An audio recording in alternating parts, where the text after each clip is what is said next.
After the mayhem of the battle with the tripe sausages, the Thalamegius was once again at sea, but this time our energetic travellers found themselves becalmed for several days, as if they were in the doldrums.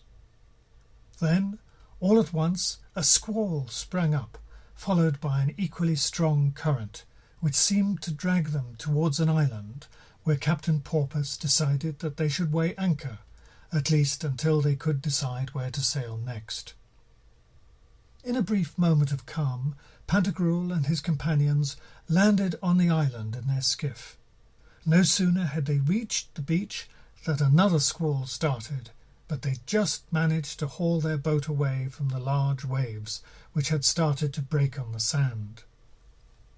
Their boats safely secured, they set out to explore the island, leaning against the wind, sea spume flying past them. They were surprised to see someone being blown along in the opposite direction. This person turned out to be a fashionably dressed student. "Hello! Could you tell us what island this is?" Pantagruel called out to him, before the student could be blown away. "It's an assemblage of elegant abstractions," the student replied, "softened by nature and the power of absurdities." He continued, "the reflection of associations, rendered subtle by simple theatricality, an imagery of strained earthiness." "Ah, yes, but what's the island's name?" Pantagruel, perplexed, asked the student. "It's a metaphoric underlay," replied the student, "a conceptual deconstruction, a collaborative installation, a matter of taste and muteness, attained and refreshingly named." A sudden gust of wind nearly blows the student over. "Windy Island." "So where are you from?" Pantagruel asked him. "From a denaturalized closure of systematic speaking," the student went on, "with epigrammatic symbols, sometimes called—" The student staggers and is nearly blown away. "The University of Wind." "And what do you do there?" Pantagruel asked him. "Intertextuality, identity, logocentric superfluity, presuppository quasi-totality," shouted the student through the roaring wind, "and post-formative ontological virtuality." Pantagruel turned to his friends. What the hell is he talking about?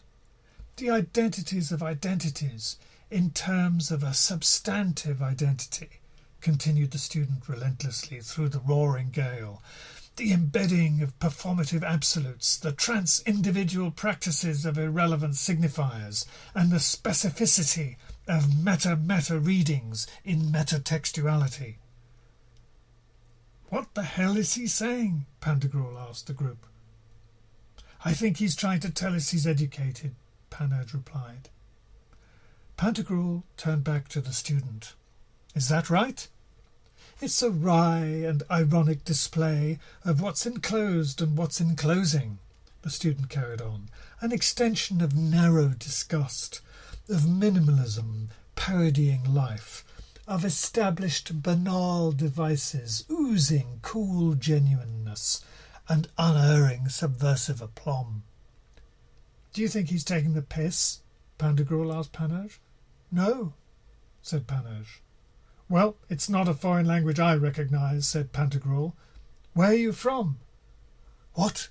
In the sense of the elongation of opposites?" "Speak sense, for God's sake!" Pantagruel cried out in desperation.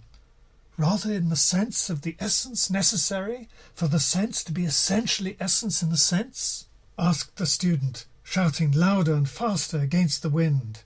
"Or to be essentially essence in the sense that it is necessary for the essence to make sense in essence, essentially for the sense in essence, essentially in essence to make sense?" Pantagruel grabs the student by the throat. "That's it! That's enough!